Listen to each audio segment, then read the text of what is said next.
Hello friends, welcome back to my channel Gyan Sankar. तो friends, ये आपका DSSP जो 1 नवंबर को सेकंड शिफ्ट में हुआ था एसएसटी का एग्ज़ाम, उसका क्वेश्चन पेपर है। आज मैं आपको कंप्लीट एसएसटी कराने वाली हूँ। चलिए स्टार्ट करते हैं। इससे पहले भी मैंने DSSP के प्रीवियस ईयर के क्वेश्चन करा रखे हैं। प्लेलिस्ट बनी हुई है, आप देख सकते हो। इसमें आंसर दिया हुआ ही है। चलिए, पहला क्वेश्चन क्या है, अगर आप आने वाले समय में देने वाले हैं तो आपको काफ़ी ये हेल्प करेगा कि किस तरह के क्वेश्चंस आएंगे। देखिए, पहला है, भारत में पहला कपास मिल कहाँ स्थापित हुआ था? तो ये कलकत्ता में स्थापित हुआ था। ठीक है। नेक्स्ट है, हो सकता क्लियर ना दिखे लेकिन मैं बोल रही हूँ, आप सुन लीजिए। फ्रैंकलिन डी रूजवेल्ट ने नेशनल रिकवरी एडमिनिस्ट्रेशन का गठन निम्नलिखित में से किस अधिनियम के एक भाग के रूप में किया था? तो ये अधिनियम था नेशनल इंस्टीट्यूशनल रिकवरी एक्ट 1933। ठीक है। आगे है, 1924 का डावेस प्लान निम्नलिखित में से किससे संबंधित है? तो ये जर्मन द्वारा क्षतिपूर्ति की पुनर्भुगतान की स्कीम थी, यही है डावेस प्लान। डावेस प्लान से ऑलरेडी पीवाईक्यू में क्वेश्चन आ चुका है कि ये कब आया था। तो ये आप टॉपिक देख लीजिए कि किस तरीके से टॉपिक से क्वेश्चन बनते हैं।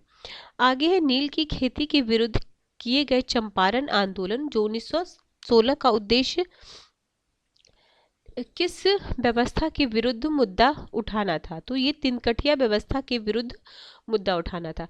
अब नील खेती के विद्रोह कब हुआ था, कौन कौन इसमें भाग लिए थे, कब हुआ था, ये सारे क्वेश्चन पहले भी आ चुका है। ठीक है। आगे है, which of the following cannot be considered as one of the consequence of industrial revolution? The prosperity among working class. ठीक है। नेक्स्ट है क्वेश्चन नंबर 6। लोकप्रिय उर्दू उपन्यास मिरात उल उरूस द ब्राइस मिरर किसके द्वारा लिखी गई थी? तो ये है नज़ीर अहमद के द्वारा लिखी गई थी। इंग्लैंड में डैश के फैक्ट्री एक एक्ट के ने छोटे बच्चों के काम के घंटे को प्रतिदिन 5 घंटे तक सीमित किया। ये कौन सा एक्ट था? तो ये था 1833 का एक्ट। आगे है, 1857 का विद्रोह 11 मई 1857 को दिल्ली में शुरू हुआ। ब्रिटिश सेना ने दिल्ली पर कब पुनः कब्जा किया था? तो ये 3 दिसंबर 1857। निम्न में से किस श्रमिक संघ की स्थापना अनसुईया साराभाई ने किया था? तो अहमदाबाद कपड़ा श्रमिक संघ का किया था।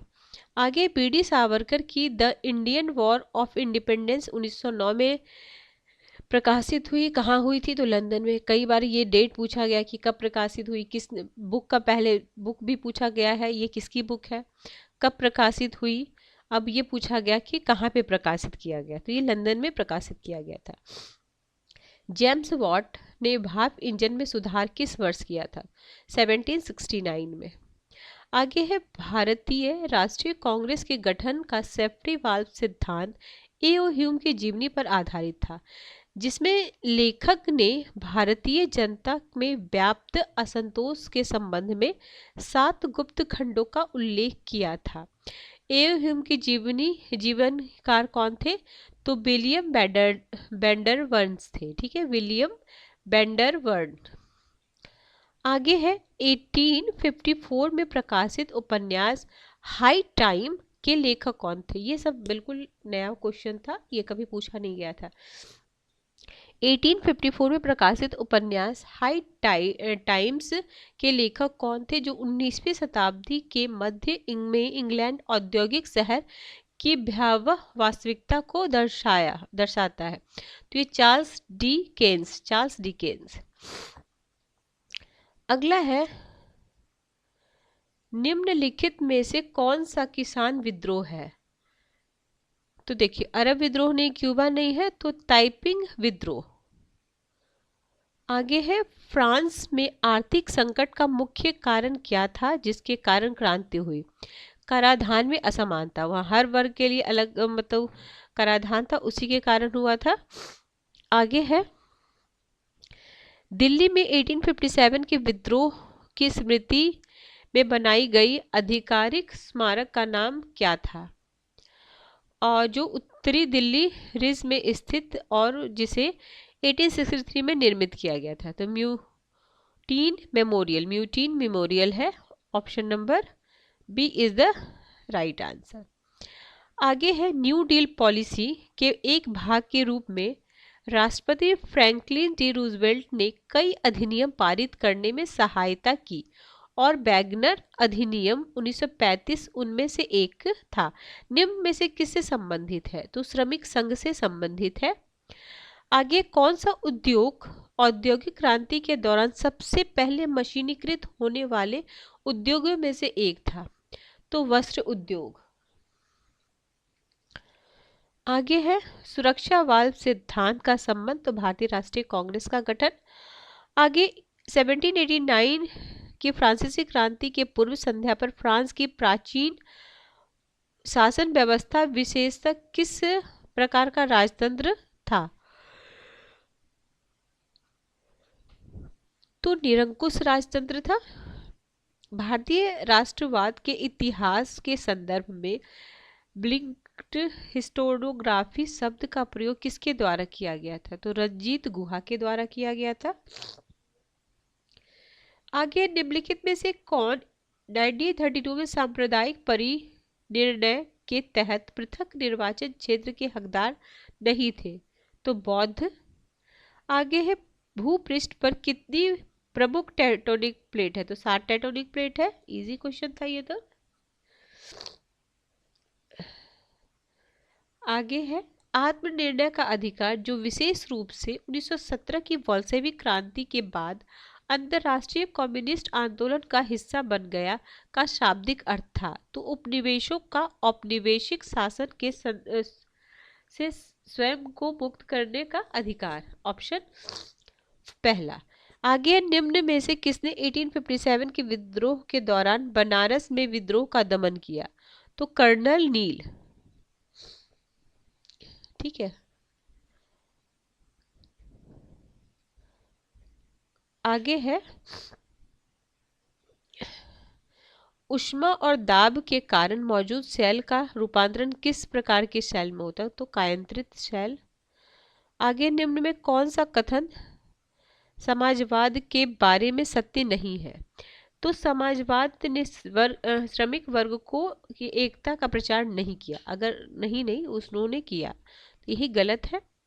आगे है, एंटी साइक्लोन के केंद्र में दाब की स्थिति क्या होती है? तो केवल उच्च होती है। इतालवी फांसीवादियों को उनकी शर्ट के रंग के कारण ब्लैक शर्ट के नाम से भी जाना जाता है। ठीक है। आगे है, निम्न में से कौन सा गंभीर जल तरंग का अभिलक्षण है? तो इनकी गति जल की गहराई पर निर्भर करता है। आगे है, ग्रीन हाउस कांच से बना होता है। ठीक है। आगामी दीर्घ तरंग सौर विकिरण के लिए पारदर्शी बहिर्गामी लघु रंग विकिरण के लिए पारदर्शी। एक बार फिर से बोलती, क्या है? आगामी दीर्घ तरंगे सौर विकिरण के लिए पारदर्शी और बहिर्गामी लघु तरंग विकिरण के लिए अपारदर्शी। अपक्षय प्रक्रिया में कितने प्रमुख समूह हैं? तो 3 है। रूसी गृह युद्ध के दौरान व्हाइट आर्मी का विरोध करने के लिए निम्न में से किस नेता ने जनवरी 1918 में रेड आर्मी की स्थापना की थी? तो लियो स्ट्रॉस ने किया था। किसी भी स्थान पर वायु का तापमान किससे प्रभावित नहीं होता? तो समुद्री लहर से। ठीक है। आगे है, 1905 में शिकागो में स्थापित industrial workers of the world IWW का गठन सेकेंड अंतरराष्ट्रीय के दौरान हुआ था। प्रथम विश्व युद्ध के आरंभ का तात्कालिक कारण फ्रेंच फर्नांडीज की हत्या थी। ऊर्जा का संवहन स्थानांतरण केवल क्षोभ मंडल तक ही सीमित है। द्वितीय विश्व युद्ध में जर्मन सेना फ्रांसीसी सेना की हार के बाद फ्रांस में जर्मनी का समर्थी एक नई कठपुतली सरकार स्थापित हुई। इस सरकार का नेतृत्व किसने किया? तो मार्शल फिलिप पेटेन ने। मध्य मध्य महासागरीय कटकों के निर्माण के साथ किस प्रकार की सीमा जुड़ी हुई है? तो अपसारी सीमाएं। उस काल्पनिक रेखा को क्या नाम दिया गया जो पृथ्वी को दो बराबर भागों में विभाजित करती है, जिसे एक भाग में दिन और दूसरे भाग में रात होती है? तो प्रदीप्ति वृत्त, सर्कल ऑफ इल्यूजन। ठीक है, आगे है निम्नलिखित में कौन नदी हिमालय जल अपवाह तंत्र का एक हिस्सा है? तो गंगा। आगे है निम्नलिखित में कौन सा कथन आपदा प्रबंध में वैकल्पिक संचार तंत्र के रूप में एमेच्योर रेडियो की भूमिका का सटीक वर्णन करता है? तो जब अन्य संचार अवसंरचनाएं विफल हो जाती है तो वह ध्वनि एक्ट संचार को सपोर्ट करती है। आगे किस समिति की सिफारिश के कारण 2009 में भारत में गरीबी रेखा की गणना में संशोधन किया गया था? तो तेंदुलकर समिति। निम्नलिखित में कौन सा आर्थिक विकास की व्याख्या नहीं करता है? HDI में रैंक। ठीक है, आगे है सेन इंडेक्स निम्न में से किस सामाजिक समस्याओं के मापने के संबंध है? तो गरीबी। आगे है निम्न में कौन सी नदियां हिमालय अपवाह तंत्र का हिस्सा है? तो देखो गंगा है, ब्रह्मपुत्र है और यमुना है। गोदावरी साउथ में है। भारत में मुद्रा कौन जारी करता है? तो भारतीय रिजर्व बैंक जारी करता है। समर्थन मूल्य के संबंध में निम्न में कौन सा कथन सही है? यह वह मूल्य है जिस पर सरकार किसानों से फसलें खरीदती है। दूसरा है यह किसानों को विशेष फसलें उगाने के लिए प्रोत्साहित करने के लिए बनाया गया है। और तीसरा है यह सुनिश्चित करता है कि बाजार कीमत गिरने पर भी किसानों को न्यूनतम गारंटी कीमत प्राप्त हो। यह फलों और सब्जियों सहित सभी खाद्यान्नों पर लागू होता नहीं, तो ये नहीं होगा। अगला निम्न में कौन सा समुद्री बंदरगाह उड़ीसा में स्थित है? तो पारादीप। निम्न में कृषि के विकास को उनकी विशेषताओं के साथ सुमेलित कीजिए और सही विकल्प का चयन कीजिए। तो देखिए गहन कृषि है तो प्रति इकाई क्षेत्र उच्च उत्पादक। बी में है विस्तृत कृषि, तो ये हो जाएगा कम श्रम और पूंजी निवेश। सी है स्थानांतरित कृषि, कर्तन और दहन। और रोपण कृषि में क्या आ जाएगा? वाणिज्यिक फसलों की एकल कृषि। ठीक है, तो इसका हो जाएगा ऑप्शन थर्ड। निम्न में कौन सी भारत में भारी उद्योग की विशेषता है? उनमें सामान्य पूंजी और ऊर्जा की आवश्यकता अधिक होती है। भारत का निम्नलिखित कौन सा क्षेत्र कपास की कृषि के लिए आदर्श रेगुर मृदा कहलाता है? तो दक्कन का पठार। पारिस्थितिकी तंत्र किसे बना है? तो सजीव और निर्जीव दोनों घटकों से। कौन सा संगठन वैश्विक स्तर पर सतत विकास के लिए दिशा निर्देश प्रदान करता है? तो UNO। आपात स्थिति के दौरान उपयोगित वैकल्पिक संचार प्रणाली का उदाहरण निम्नलिखित कौन सा है? तो flash light of signal mirror. निम्न में कौन सा जनसंख्या को उत्पादन संसाधनों में परिवर्तित करने में प्रमुख कारक है? तो बुनियादी शिक्षा, व्यावसायिक प्रशिक्षण तक पहुंच प्रदान करना। आगे पश्चिम घाट की प्राकृतिक वनस्पति मुख्यतः है तो उष्णकटिबंधीय सदाबहार वन। आगे है महारत्न कंपनियों के संबंध में गलत कथन की पहचान कीजिए। पिछले 3 वर्षों के दौरान औसत वार्षिक निवल मिलियन 15,000 करोड़ से अधिक। वाणिज्यिक बैंक ने ऋण की पेशकश इसलिए की ताकि अर्थव्यवस्था में आपूर्ति बढ़ सके।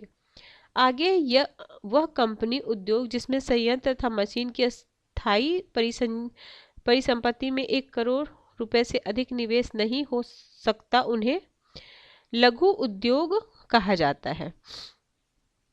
निर्वाचन आयोग एक नई इलेक्ट्रॉनिक वोटिंग मशीन प्रणाली शुरू करता है।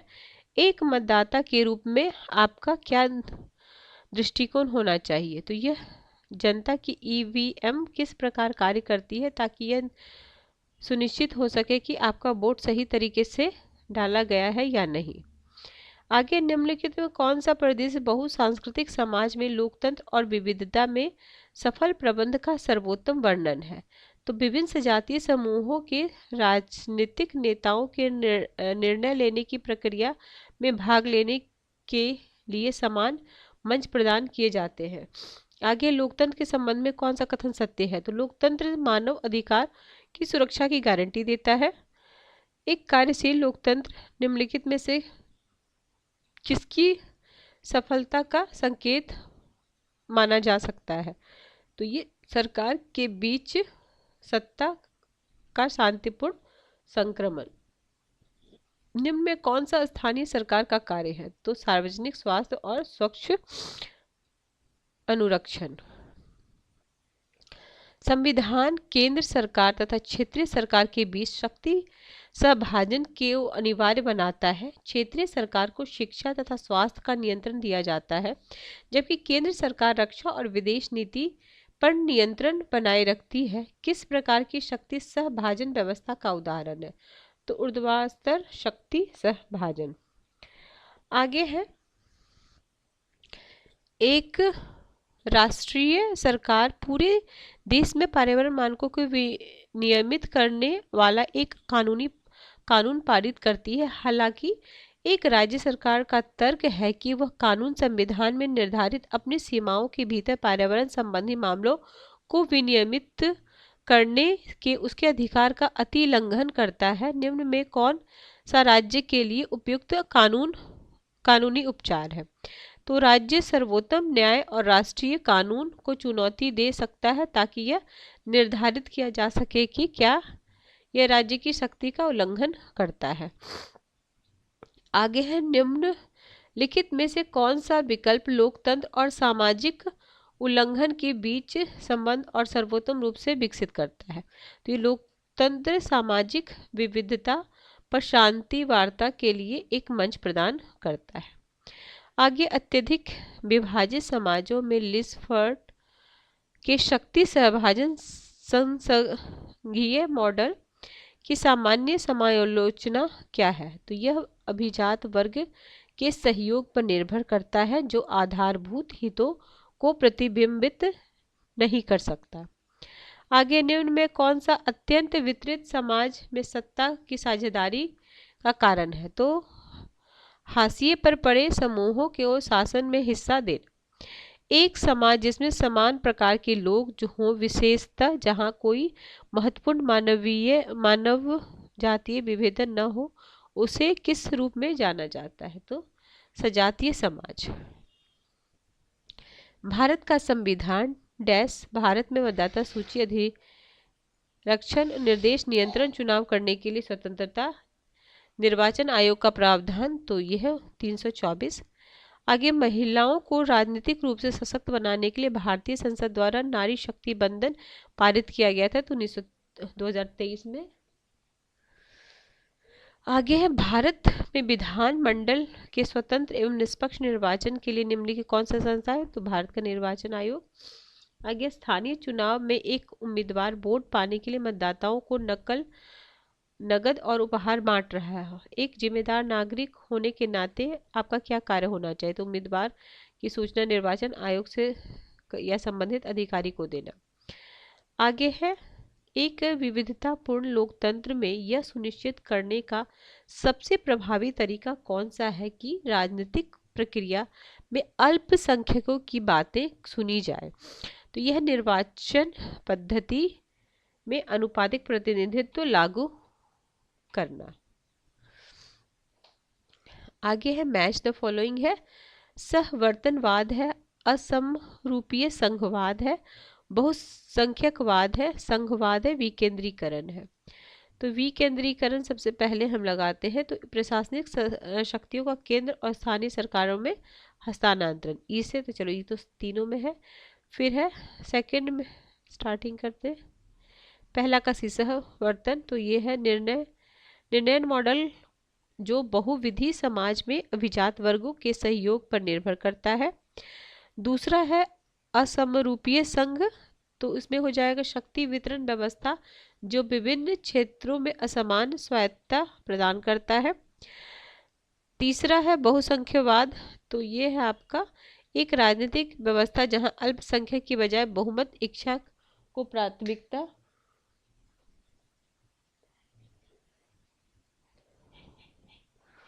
ठीक है, ऑप्शन सेकंड इसका राइट आंसर है। आगे है एक ऐसे देश जहां पे फर्स्ट पास द पोस्ट चुनाव प्रणाली का प्रयोग होता है। एक राजनीतिक दल चुनाव में कुल मतों का 40% प्राप्त करता है, लेकिन विधान मंडल में 60% सीटें हासिल करता है।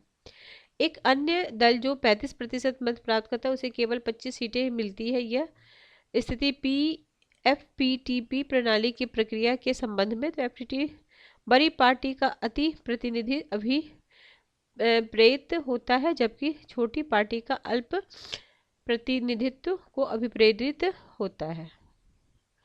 आगे भारत में चुनाव प्रक्रिया निम्नलिखित चरणों सही क्रम बताइए। तो देखिए पहला क्या होता है, नामांकन पत्र दाखिल होता है, फिर नाम निर्देशन की समीक्षा होती है, फिर होता पोलिंग, ठीक है, फिर होता है आपका मतों की गणना और परिणाम की घोषणा।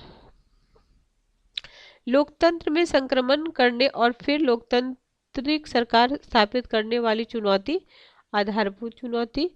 संसद में लोक लेखा समिति की क्या भूमिका, तो सरकार की वार्षिक वित्तीय रिपोर्ट की जांच करना। आगे है निम्नलिखित किस राज्य में द्विसदनीय विधानमंडल नहीं है, तो पश्चिम बंगाल में नहीं है।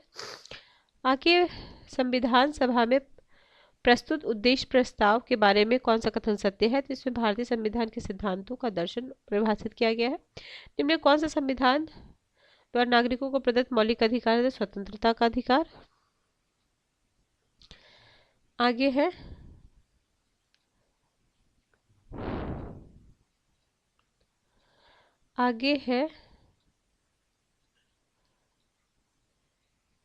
क्या है,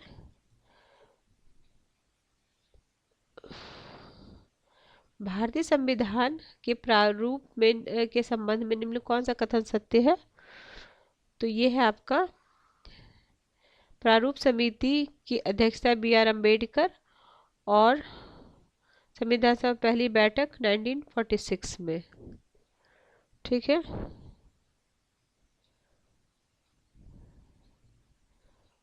और संविधान लागू हुआ था ए और सी। भारतीय संविधान के प्रारूपण के संबंध में कौन सा कथन सत्य है, नहीं 26 जनवरी को पूर्ण रूप से लागू हुआ था, और यहाँ ये दिया है 26 जनवरी दिया है, 26 नवंबर होता तब अपनाया गया था, तो ये सिर्फ ए और सी सही है। आगे लोकतंत्र में राजनीतिक दलों का प्राथमिक उद्देश्य है लोगों के हितों का प्रतिनिधित्व करना और चुनाव लड़ना। आगे संवैधानिक उपचार के अधिकार के अनुसार निम्न में कौन सा कथन सत्य है, तो इसमें है यह मौलिक अधिकार के उल्लंघन के मामले और व्यक्तियों को प्रत्यक्ष रूप से सर्वोच्च न्यायालय जाने की सुविधा प्रदान करना। और बी है यह व्यक्तियों को मौलिक अधिकारों का उल्लंघन करने वाले कानूनों को चैलेंज करने की सुविधा प्रदान करना। तो ए और बी दोनों हो जाएगा। भारतीय संविधान के अनुच्छेद 19 के अंतर्गत राज्यवाक और अभिव्यक्ति की स्वतंत्रता का अधिकार में कौन सा प्रतिबंध लगा है, तो देखिए लोक व्यवस्था में में प्रतिबंध, फिर है आपका राज्य में सुरक्षा बनाए रखने का प्रतिबंध और मानहानि रोकने का, ठीक है। तो ए, बी और डी। आगे है निम्न में कौन सा न्यायिक समीक्षा की शक्ति का सही रूप है, तो कानून की संवैधानिकता की जांच करने की न्यायाधीशों की शक्ति। निम्न में कौन सा गुप्त मतदान प्रणाली की विशेषता का अभिलक्षण है, तो मतदाता अपने मत दूसरों को बताए बिना डाल सकते हैं। आगे हार्मोनियन उपागम किस पर आधारित है, तो विषय वस्तु की प्रस्तुति। माध्यमिक स्तर के शिक्षार्थियों का भारत में फसल उत्पादन पर मानसून के प्रभाव के बारे में जानने की सुविधा के लिए निम्न में कौन सा शिक्षण अधिगम कार्य नीति सर्वाधिक उपयुक्त है, तो परियोजना।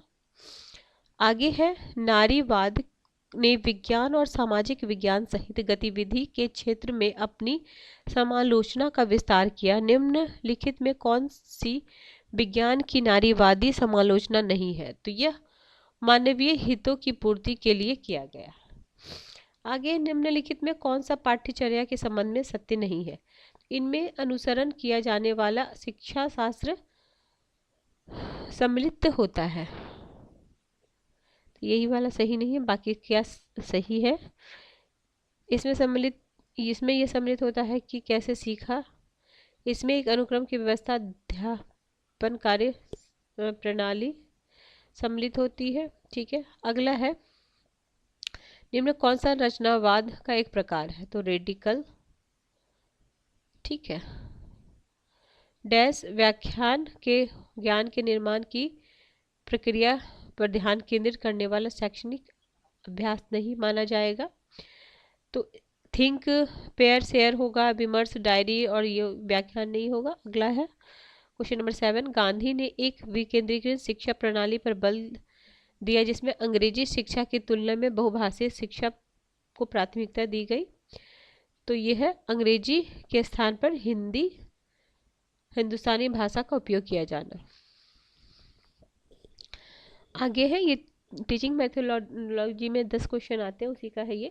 निम्न कौन सा क्रियाकलाप पाठ्यचर्या में जेंडर मुद्दे की चिंता के निवारण के लिए उपयुक्त नहीं है? तो प्राकृतिक संसाधन, आनुवंशिक तथा विकास और हमारे पर्यावरण जैसे विषय का परिचर्चा में समाज में पुरुष सदस्यों के महत्व पर प्रकाश डालने की आवश्यकता। एक व्यक्ति द्वारा सभी विषयों का ज्ञान प्राप्त नहीं किया जा सकता। किसी विषय में बुनियादी पृष्ठभूमि वाला व्यक्ति ज्ञान का निर्माण नहीं कर सकता। ज्ञान अनुभव के माध्यम से विकसित किया जा सकता है। लास्ट है, निम्नलिखित कौन सा देश की पाठ्यचर्या के विकास का एक महत्वपूर्ण एलिमेंट है? तो समाज की आवश्यकता। ठीक है फ्रेंड्स, आज हमने एसएसटी का पूरा क्वेश्चन कर लिया। किसी वजह से ये चैनल हेल्प कर रहा है प्रिपरेशन में, तो चैनल को सब्सक्राइब कर लीजिए, बेल आइकन को प्रेस कीजिए, ताकि जब भी मैं आगे वीडियो डालूंगी तो आपको नोटिफिकेशन पहले ही मिल जाएगा। मिलते हैं हम नेक्स्ट वीडियो में। Till then bye bye, keep watching and keep sharing.